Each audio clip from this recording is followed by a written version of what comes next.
Good morning, everybody, and welcome to another episode of Coffee with the Critters.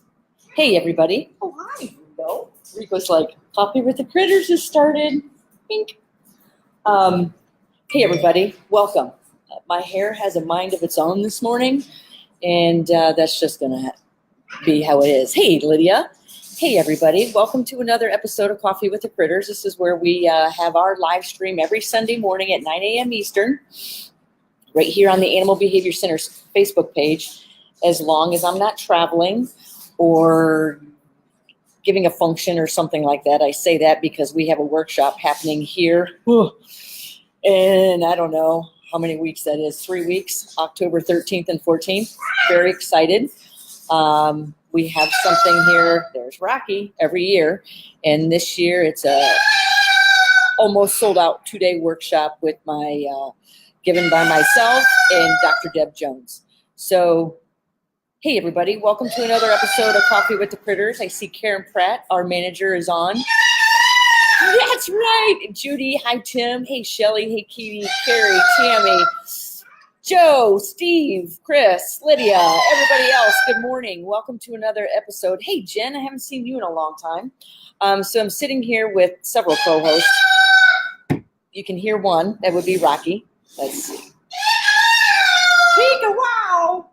Here's Rico on every live stream, every Sunday morning. I swear he knows Coffee with Critters exactly. So you're going to have to, and we've got sitting here on purpose with Quincy and Levi. Levi is our deaf bulldog. Quincy, our Rottweiler. So, hey, Blorian. Good to have you on again. Sean, I'll see you in a couple of weeks. Shelly, I'll see you in a couple of weeks. Several different people on here I'll see in a couple of weeks. Good morning, Rico. Hey, Katie. So this morning we're going to have, check out this. This morning we're going to have a Q&A. We haven't had one in quite a while.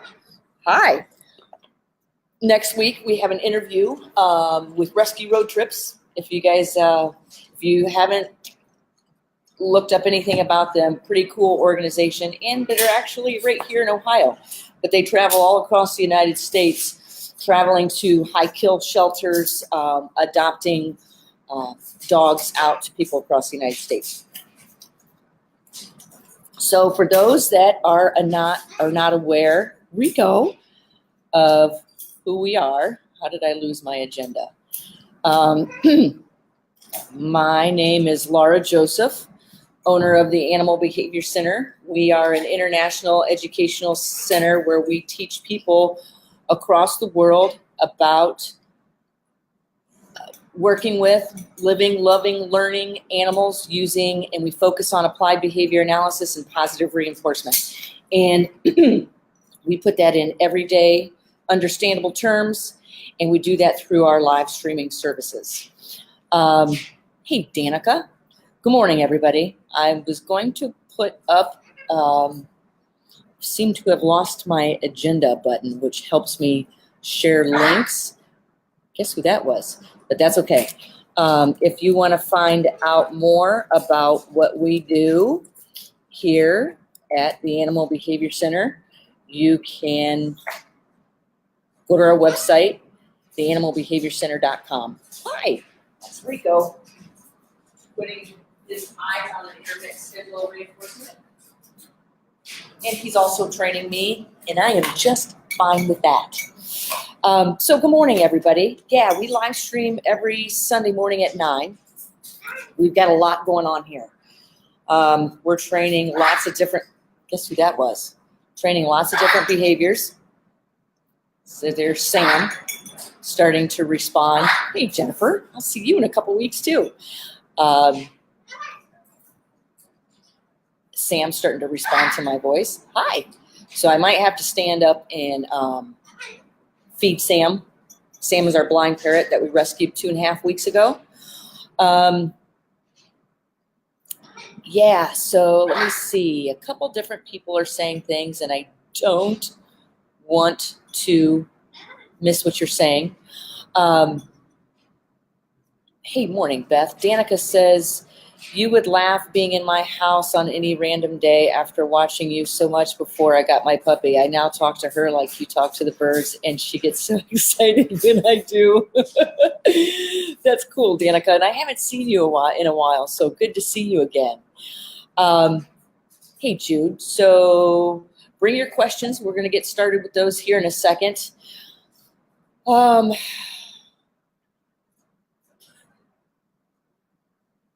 Okay, sorry. I'm just trying to read through. We got a lot of comments. Hey, so we've got a lot going on here.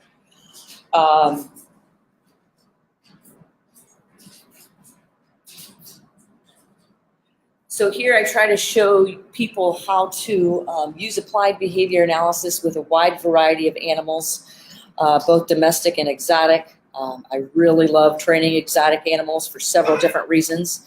There's several fabulous people out there that do a lot of great work with domestics. Good morning, with Snow. And I like to focus on exotics for several different reasons. One, because I like to pick animals that people don't think are trainable, like fish, alligators. We're always learning. Animals are always learning. And that's why I always say training is teaching, teaching is learning, learning is communication. And that's why I never had any intentions of being a professional animal trainer. I did have intentions of being a behavior consultant, but as you guys know, you hear me say quite a bit, if you're actually using positive reinforcement training, it's the animal's preferred form of enrichment. I mean, studies show that. I know that by just living here on an everyday basis. So a lot of our animals here will contra freeload. Contra freeload meaning, thanks, Donna.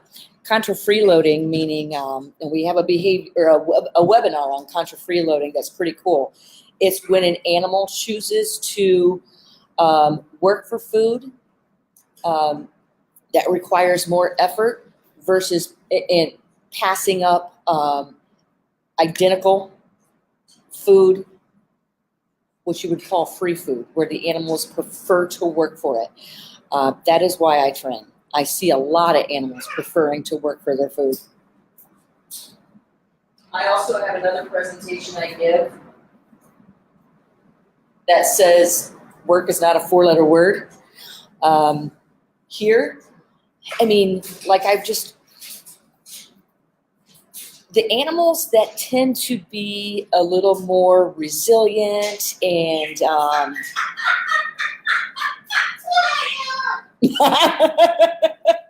okie dokie, whatever that was, that tend to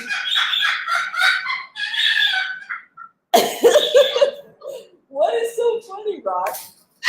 Yeah. Okay, it's gonna get loud here. Give me a second. Nice job.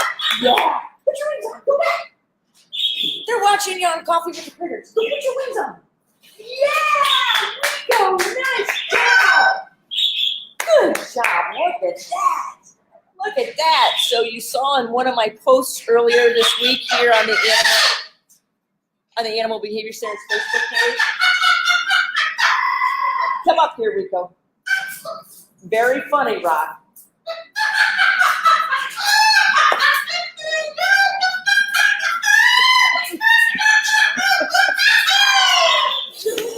What in the world was that? Hang on, I've got to go reinforce the crap out of that. What is so funny back here? What is so funny? So we'll see if I reinforced it or not.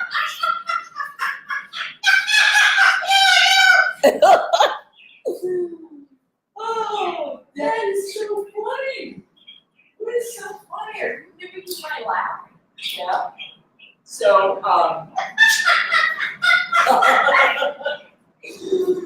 very good. Very good. So, is the behavior of Rocky laughing being reinforced? Anybody want to take a guess? Oh, how are you exercise this morning? Very funny, Rocky. That was very good. So that behavior, this is any behavior, guys. This is not just parrots. That behavior.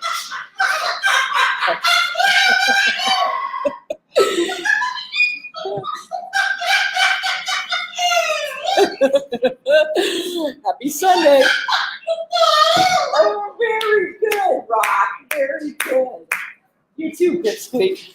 So, did you see my post earlier this week?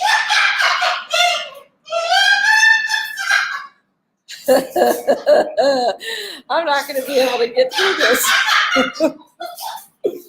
What is so funny? My post earlier this week about attention as a reinforcer. It's a lot of social animals. Oh, good boy, Rock. Nice job. Okay, now Rico's playing his toss-up game because he wants the attention. You tossing it? Toss it. Toss it over here. So the behavior of laughing and the behavior of tossing is being reinforced because it's maintaining or increasing, right? What's the reinforcer? Anybody want to take a guess? Somebody start taking guesses. What are the reinforcers for the laughing? Nice job, Ross. Nice job. Very good. What's the reinforcer behind the laughing?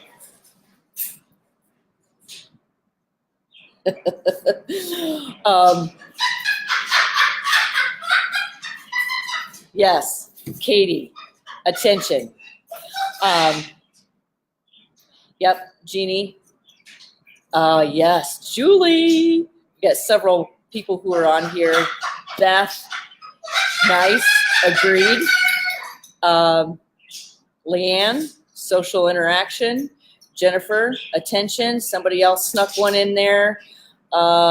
Dee Dee, yes. Me. Hey, Brianna. Attention, yep. Yes. Danica, my presence, my praise. Hey, Maureen. There's several people in here that are members. Online members of the Animal Behavior Center and the Parrot Project and the Pig Project and the Snow Project and the Deaf Dog Project. Yes. So my post earlier this week was using attention as a reinforcer. Many people unknowingly use it and misuse it, which is the number one reason for behavior issues and the number one reason animals are relinquished to shelters. Most of our animals here we have adopted from shelters, not all, but most of them. Attention is a huge reinforcer we use here. And this is, hey Judy, this is when you hear a lot of people say, I tried positive reinforcement on my dog, whatever, and it doesn't work, that means you don't understand how to use it. Okay, so then I ask people, thanks, Jeannie. Yeah, Rocky's like, I'm the co-host today. Attention is a major reinforcer. We only use food as attention. Backtrack, beep. We only use food as a reinforcer maybe 45% of the time. The rest of the time,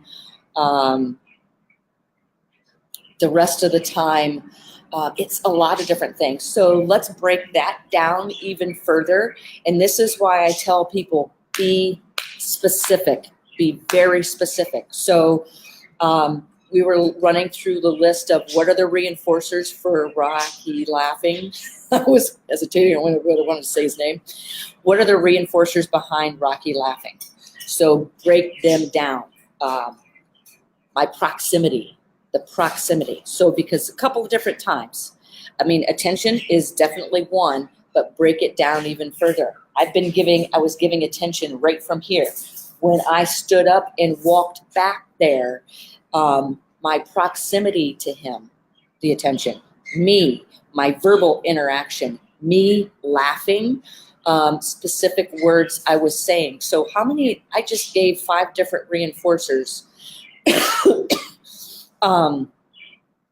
And I'm thinking I reinforced 100% of the time, which means a continuous schedule of reinforcement. Pipsqueak here sitting behind me.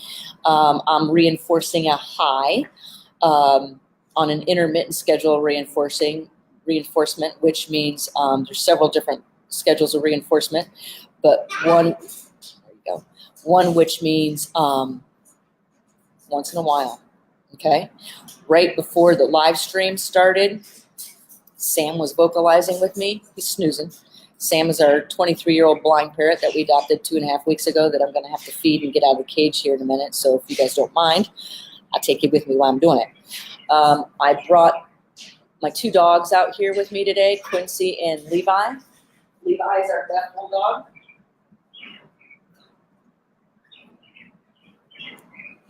And here's another thing.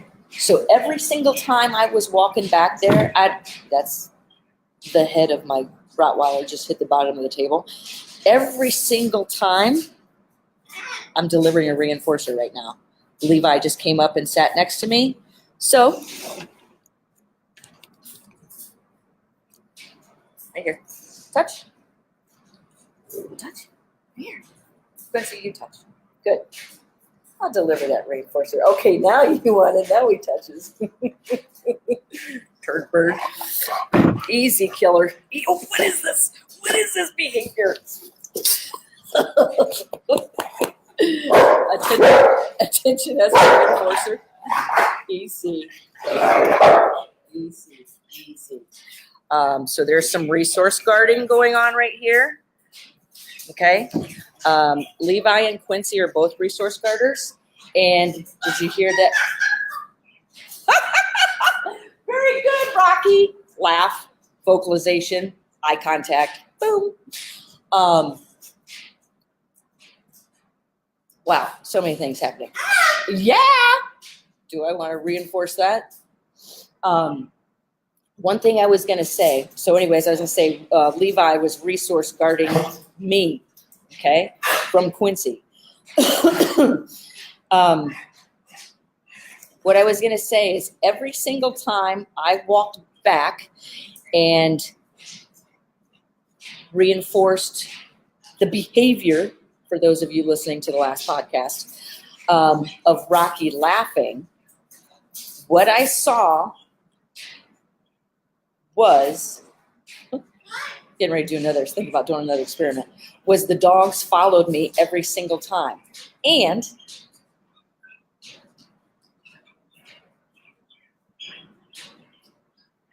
let me rephrase that. In the beginning, the dogs followed me like 2 to 3 times back there. I did not pay attention to the dogs, okay? I was paying attention to Rocky. The behavior of the dogs following me stopped. Why? And this is so key in changing behavior. If I wanted that behavior of the dogs following me, I should have reinforced it.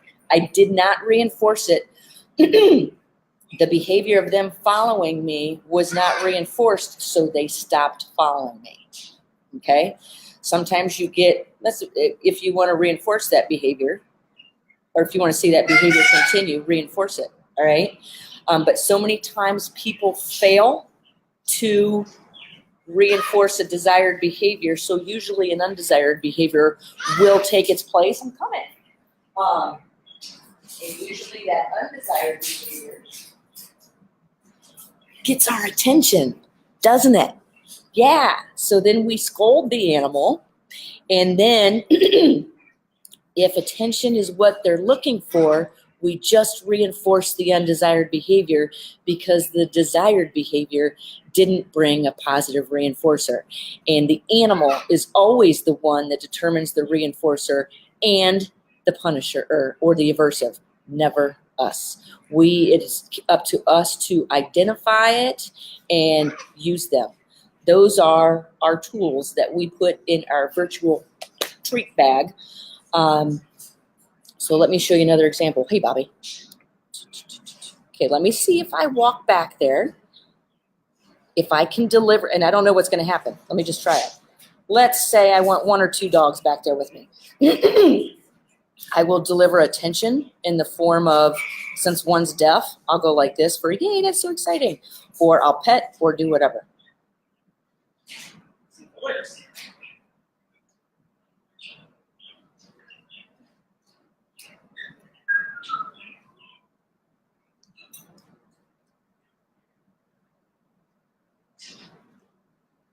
Now, okay, so let me use applied behavior analysis using environmental events to control behavior. Let me try some things. This is how you look like an idiot on the live stream. So they're both staring at me, but nothing's happening. All right? Yeah. Reinforce this behind me. Hi. So let me add in a prompt or a cue. Okay.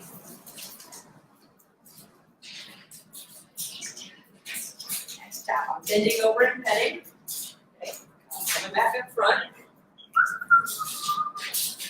All right? Yeah. Let's see if it happens again. Now I'm not going to ask them to come to me. Yeah.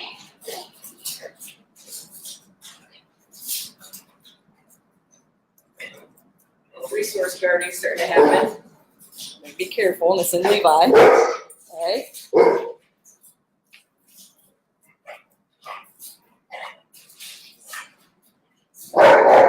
Easy.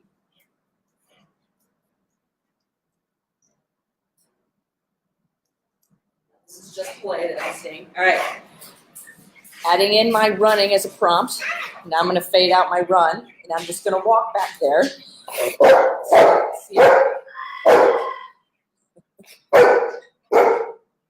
I'm paying attention to the camera, not to Quincy, because I don't want to reinforce the break.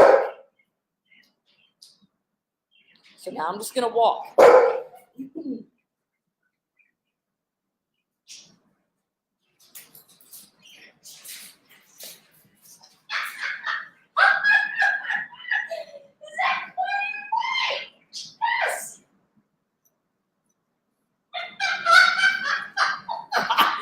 Now I have to walk back there again. Okay?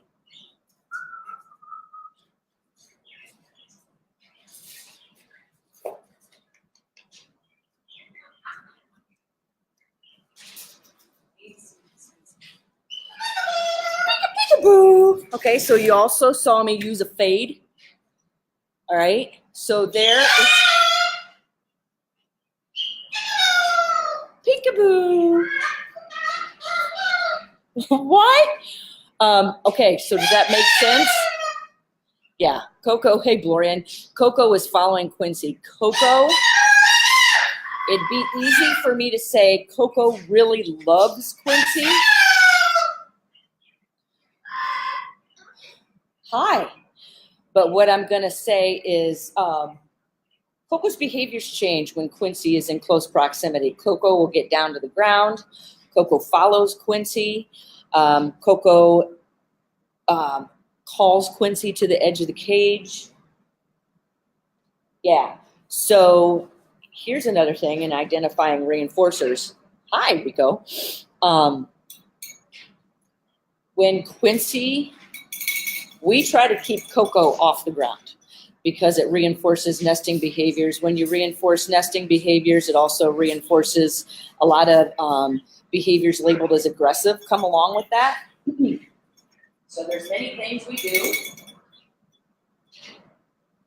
here to keep birds from reinforcing nesting behaviors, because a lot of nesting behaviors also brings frustration, and this is such things such as tearing up papers at the bottom of the cage, giving boxes as enrichment down at the bottom of the cage.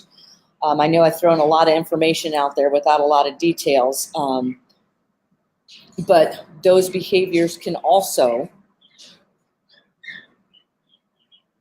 think I have a turkey vulture at my door. Can also reinforce feather destructive behaviors, mutilation. You see a lot of abnormal repetitive behaviors in zoo animals. Those are things that I like to prevent and change because they can't take that next step here, which would be mating, and especially the parrots. We'll leave that for another episode. Yeah, you can't give them that. You reinforce or let that undesired behavior of nesting be reinforced, but you can't take it to the next level, which happens naturally. A lot of times comes frustration, a lot of frustration. And you'll get abnormal repetitive behaviors, normal behaviors in excessive amounts. We don't like to see those here. Morning, Kim. Because it brings all kinds of behavior issues. Oh, yeah. Steve says it can also, your birds can get egg bound. We don't care here if the birds are necessarily male or female. We like to know, so for behavior issues in case it comes to medical conditions. Yeah, thanks, Katie. So, hey, Rosemary. All right, so we're getting ready to do a live stream this week and with a serious behavior issue that's happening here that we've already put a behavior modification plan into place. It involves, bless you, 2 different animals, 2 different species, identifying reinforcers, coming up with behavior modification plans, which includes differential reinforcement of an incompatible behavior, other behavior, alternative behavior, and it's working. It's working between 2 different species of animals, and both involve giving the animals jobs to do. Yeah. A tough thing, something I had started off by saying is I tend to not train the dogs as much as I train,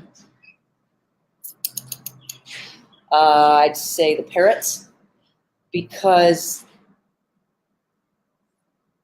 the dogs seem to be a lot easier to enrich and train. The parrots, a little more intricate. So what I found throughout this week is that I'm not training, the more I don't train my dogs, the more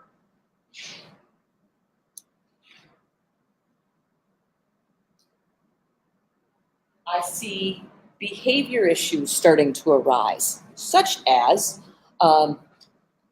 barking, excessive barking. Say, for example, Quincy used to bark at a dog that barks way across the street, all right? I don't necessarily try to positively punish that. I don't want to positively punish that. That bark means something to her, so I pay attention to it. Be careful with that attention and the amount. If you want to see it maintain or increase, definitely reinforce it. Hi. But then, gonna sneeze again. Then what I saw starting to happen was that barking starts to generalize to a lot of different things, to people walking down the street, to a car door slamming across the street. And do I want to reinforce that whistle?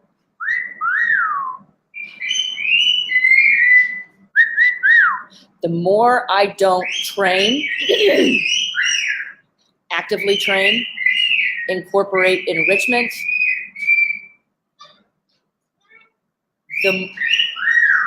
thank you. I got to reinforce that one. Thank you. The more this is starting to become a behavior issue. Now the barking has always had my attention. I don't like to hear dogs barking for excessive amount of time. Quincy's tone of bark changes from, hey, I'm barking at a dog, to, hey, I see somebody in the distance, to, hey, I see somebody at the front door. Peekaboo. And when I hear that, hey, I see somebody at the front door, reinforce that. I reinforce that usually with verbal praise from a distance. So Kim asks, are parrots more complex? Parrots are different. There's a reason I am absolutely fascinated with parrots. Tickle wickle! And like corvids as well, like your crows, your jackdaws, your magpies, blue jays. Peekaboo is, wow, what a complex. They're not easy. They're definitely not easy. They've been some of my best teachers. And this is why I don't learn from easy. So I try to pick complex, not necessarily. Peekaboo! This is why we have Levi the deaf dog, Snow the deaf and blind dog, Sam the blind parrot. Those are great educators of mine because they cause me to think outside the box. So I may be able to tell Rico good and reinforce with a pine nut. I may be able to tell Rocky good and reinforce with attention, proximity, because he can hear me. How are you going to reinforce, or how do you ask a deaf and blind dog to do something? You have to communicate differently, and I do it through touch. Touch, a little bit of scent, but not very much. It's primarily touch. Behavior just happened. I'm looking at Quincy. So Sharon Collins, who I don't think is on here this morning, she asked me one time, do you ever not train? Good morning, Violet. And I was just like, yeah, when I'm sleeping.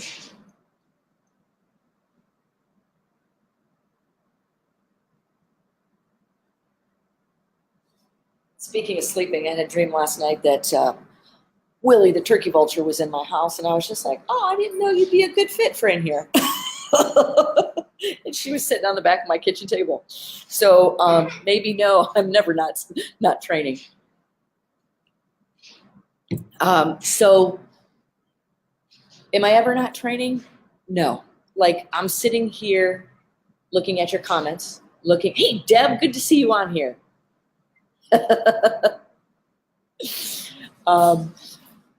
I'm sitting here paying attention to your comments, and I see Quincy's head rise to the left of me. And then I turn and look. That's communication. Her head's rose. Her eyes are not looking at me. They're looking in my backyard. Her ears are perked. So, yeah, something's getting ready to happen. I thought she was probably going to start barking. And besides, I want to see what she's looking at. Quincy is a guard dog. She's here doing her job, and I'm going to reinforce the hell out of that. Right? Yeah. I'm very good at multitasking. Well, I've got 15 animals here, so I bet, 16. My husband's birthday was the other day. I have to be very good at multitasking. And in speaking about reinforcers, I gave this example in several different live streams, but say, since we were talking about barking, Quincy can reinforce. I noticed that Levi's barking has increased. So I sit back and I start watching. I was like, why is Levi barking so much? And I don't mind. I don't mind if there's like people at the door, but I have to be happy living in my own house too. Reinforcing behavior here. Hang on a second. Proximity.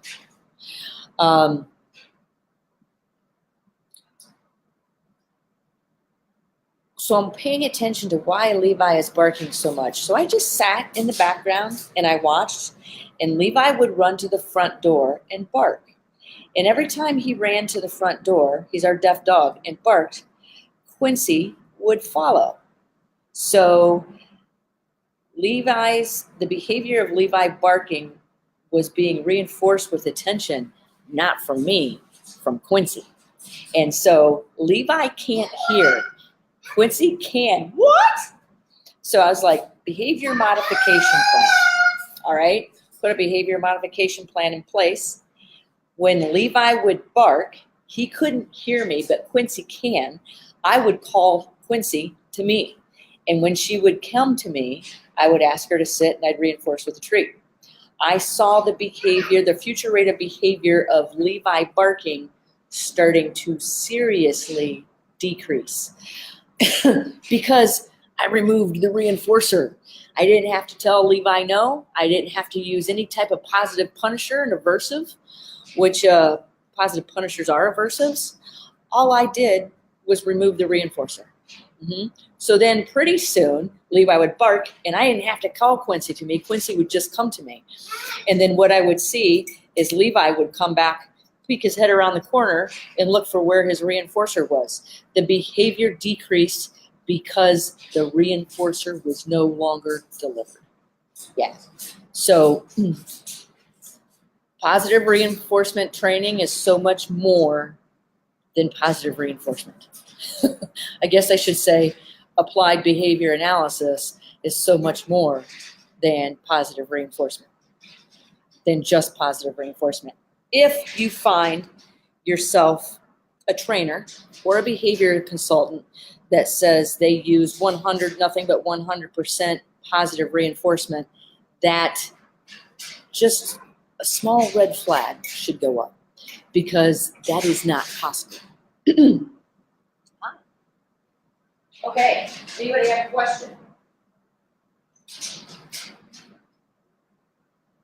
Got an abnormal repetitive behavior happening behind us, one that has reared its ugly head again. I'm just noticing because I'm hearing it. Right, where are you? There, see that? Okay, there you go.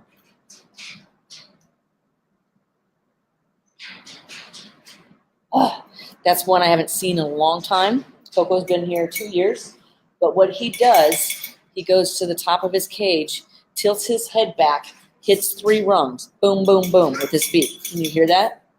And now he's coming down. So abnormal repetitive behaviors, some people call them stereotypical behaviors. They happen usually due to, hey, Debbie, haven't seen you in a while.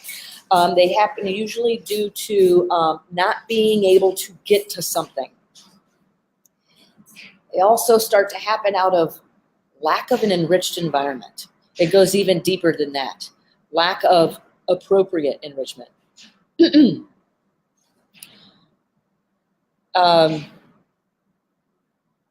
Yeah. Do you want to see behavior blowing up? Go to a grocery store. That's why I don't grocery shop.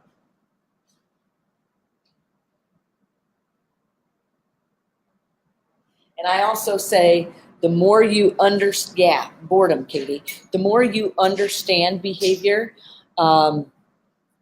it's a good thing because you understand it. Or sometimes it kind of makes you twitch because you see behavior falling apart all around you in places like the grocery store or in places like 5 o'clock traffic. Road rage. Why does it happen? What's the reinforcer? Usually somebody took a choice away from you. And so all of a sudden, hey, you can't do that to me. And you're behind your big bad vehicle. And then this fight starts. All right. Doesn't have to be that way. Believe me, I see myself getting caught up in it as well.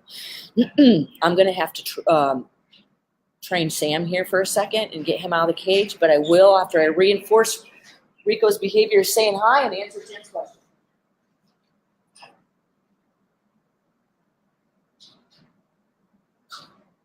People ask me, do I ever stop training? No, because once I understand applied behavior analysis using environmental events to change behaviors, I live it. I understand how it works. I already know it. I know how to work with it. I know how to work with it on multiple species. Once you learn 2 + 2 = 4, you can't forget it. I know how effective it is. That's why I've based my whole business around it. Kim says, I know several horse trainers that say they only use positive reinforcement and criticize those like me that admit I don't. Kim, there you go. Yeah, I always say, you hear somebody say they use nothing but positive reinforcement, be careful. Just be careful. And I said, do you want to see behavior blow up? Steve says, go to Walmart. I love it, Steve. I was in a training seminar in Chicago with a bunch of zookeepers and dog trainers, and we were walking down the street for dinner that night, and all these people are walking their streets, and I was just like, walking their dogs. And it took everything I had. I was like, don't look, keep your mouth shut, just keep moving forward. If they want your advice, they'd ask you for it. Tim says, so my macaw will yell if I walk past the cage and go upstairs. She will continue to yell till I come back downstairs. I mean a macaw yell. I'm not reinforcing the yell. How can I stop it? Tim, that is multifaceted, but so the reinforcer is what? Your attention. What I would suggest you do, somebody's ringing their bell. What I would suggest you do, Tim, is before you have to walk up the stairs, start training another behavior that's going to be your replacement behavior, okay? In order to change an undesired behavior, you need to replace it with another, okay? So I would pick a time several times per day. My training I just trained Rocky, was reinforcing with Rocky the behavior of him laughing, okay? I just had several training sessions. You see how quick that taught me? I mean, how short that took me? Your training sessions don't have to be long. 10 seconds, 3 seconds, minute and a half. It's not the length of time, it's the frequency. So train a replacement behavior. If he's reinforcing, hey Lou, if attention is a reinforcer, give it for another behavior. And it's easier. That's called differential reinforcement, where you're reinforcing one behavior by taking all others and placing it on extinction, meaning ignoring. It's also how you shape behaviors. But find a replacement behavior. Like Rocky's was, he would scream. I'm talking about a cockatoo, Moluccan cockatoo scream, once every 3 seconds for 2 to 3 hours on end. We replaced that scream with yoo-hoo. So I started replacing training, he already knew how to say yoo-hoo. So I reinforced that 100% of the time, then slowly placed it on an intermittent schedule of reinforcement, reinforced it once in a while. But I did that, in your instance, Tim, before it was time for me to walk upstairs. I would do it when I was in line of sight, washing dishes or scrubbing the floor, which I never did. Something like that. Okay? Does that make sense? Hey, Daphne, good morning. Yeah, and if you get trainers or behavior consultants or behavior advice online with people, I see a lot of bullying in different Facebook groups. That's why I just turn my notifications off.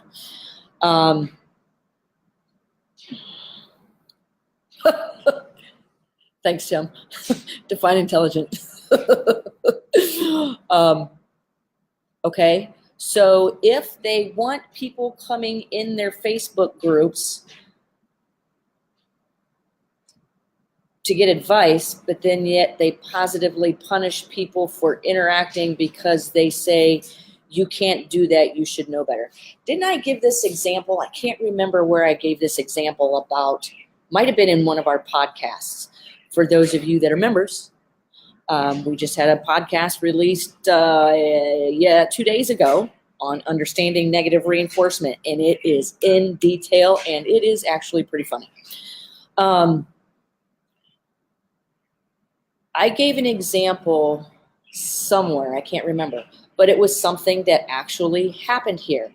Applied behavior analysis works on anything across the board, all right? It is using B.F. Skinner's laws of behavior to control behavior. All right, change behavior. I have to be happy. That dog has to be happy. If one of us is not happy, we're going to live a very long, unhappy life, or somebody's in trouble of possibly losing their home. All right, it's probably not going to be me because I make that spin. But I gave this example, and this is a real live example of something that happened here several years ago. Hey, Lou, I'll answer your question in just a second. Somebody brought their dog to the front of our center for a scheduled appointment. All right. One of the volunteers here came running it. She went out to greet the person and came running in and said, "Oh my God, they have a shock and a prong collar on their dog. I want to tell them they have to take it off before they can come in." I said, "I wouldn't do that. Bring them in." Because you tell them you have to take that collar off before you come in here. Yes, we know the animal can learn faster without it, but that person doesn't know. That person is doing what they do know how to do. And they want to do better, or obviously the shock and prong isn't working or having side effects. That is why they're here. Let's positively reinforce their behavior of being here. If I were to walk out and say, you have to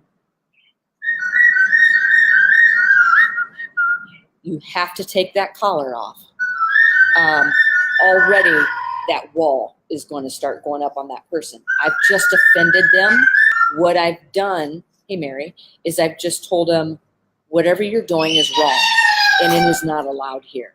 And I'm not going to do that because I know the side effects of using aversives to control behavior. I walked out and I said, come on in. And I greeted him. I greeted his dog. And we started our consultation. And it started with hello. And then he's like, I'm like, so tell me the behavior issues you're having. That's tickle, tickle, tickle, tickle. And then I said, exactly, Kim. And then I said, okay, so how is the shock and the prong collar working for you? I'm not saying take it off. I'm just saying, tell me how it's working for you. He's like, well, okay, I've got the shock on maximum capacity and I've been jerking on the prong collar and it's not working. And I said, this is what I say next. All right. I always say, are you seeing this happen, this, and this? And he said, yes. And I says, okay, that's what I learned. These are the side effects of using aversives to control behavior.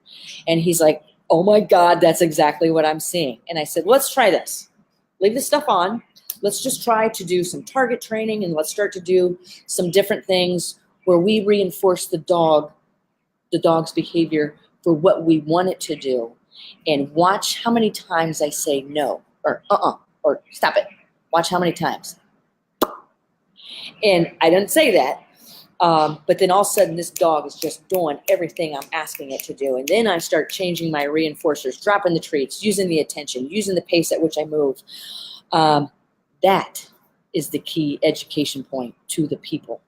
Because oftentimes when we're training dogs, we're training the people. Okay? So, and then I was just like, you might be able to move a little freer. Let's take that stuff off and see what happens. Now let's get a longer recall. All right. Now let's do it outside. Now let's get those squirrels running around the fence at a distance. Oh, believe me, I had it one time here, guys, where I was training. Most of my work focuses on exotics or domestics with different types of disabilities. But I swear, I kid you not, There was a Great Dane here because it was chasing squirrels. I did all this work, started at a distance, blah, blah, blah. Then I slowly start introducing the squirrels from a distance, going to different areas of the house that has squirrels.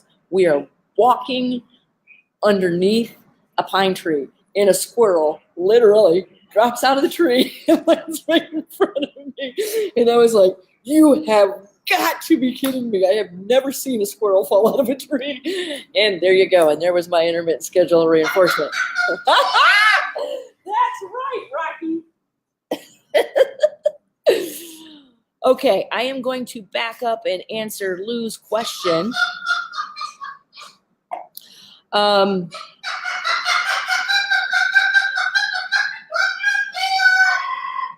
on. Rocky! What are you talking about?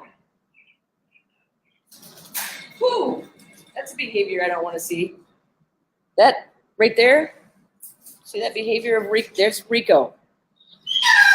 Sweet baby Rico, right? Be careful about anthropomorphism because I guarantee you I walk in his cage, I'm going to get attacked. And I literally mean attacked. Pika-wow! Okay, and I needed an idea for Prince, our baby Toko Toucan. That's right, Rocky has done very well, in my opinion, with target training, both solo and with his macaw siblings.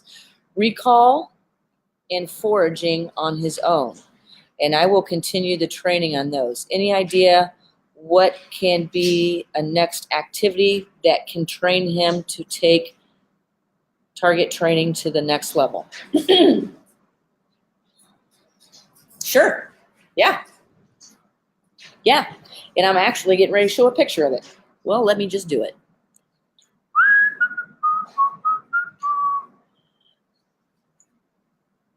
Target training to the next level, Lou. How about that? Bang. Teach him to go into a crate. Teaching an animal to touch its nose to a target, your hand, a stick, whatever, is a great way to get an animal to move from point A to point B. It's a great way to get an animal to go into a crate. Lou, crate train. All right? Something else you can do, and I did this with pigs, 3 pigs. This is great focus and control. Okay? Doesn't matter what the animal we're talking about. I took 3 pigs, Lola, Ruby, Zoe, all right? And this is what I would do. Show you a training example. I could probably do it real quick with these 2. This is what I would do. I would get them each to station to an area. They were not stationing on an X. They were not stationing on a carpet pad, anything like that. I would teach them to station to an area. And then I would take my target stick. So you see where I'm going. You can do this with Prince and your macaws. I would say, Zoe, touch. Zoe would come up and touch. Go back to your station. Okay? Ruby, touch. Ruby would come up and touch. Back to your station. Lola, touch. Come up and touch. Back to your station. Okay? Because what's going to happen is, and be careful, Lou, and I know you're in the Parrot Project as well, so maybe we do this as an activity, okay? Because it's great. It's one where animals will focus and they want to do what you want them to do. And when you get that kind of focus, come up here. When you get that kind of focus, animals are so eager to engage. They will pass up flying or running after somebody at the door because of target training. And they know this is a focus and control exercise, and that mental stimulation is the enrichment. That's right, Rock. So does that sound like a good one to start with, Lou? Lydia, I share your target. Thank you. Got a kiss? Okay. Nice. I'm going to have a bulldog on my lap in a second. You can use target training to get all kinds of different behaviors, all right? Get an animal to go to a scale. Start training numerous animals. train one to target while the other two stay back and wait for their turn to be called. And have them fly to you and have them fly back. And Lou, you get that? I would love to share that. Yeah, we do all kinds of focus and control exercises here. For example, here's one that I do. See if I can do it with just attention. And we do these with the birds.